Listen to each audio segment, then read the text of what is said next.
I often hear the question, do I have to hire an attorney to get divorced? The simple answer to that question is no. You do not have to hire an attorney to get a divorce, but it is a really good idea that you should. With a divorce, not hiring a lawyer to represent you could end up costing you much more financially, or even worse, the loss of your children. When it comes to hiring an attorney, the main roadblock for most people is the expense. Lawyers can be expensive. Insurance is expensive as well, yet you're most likely paying for health insurance, auto insurance, and homeowners insurance.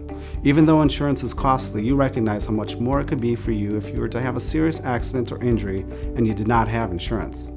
Just as you really cannot afford to drive a car, own a house, and live your life without some form of insurance to protect you and your children, you really cannot afford to go through a divorce on your own without the protection, guidance, and services of an attorney.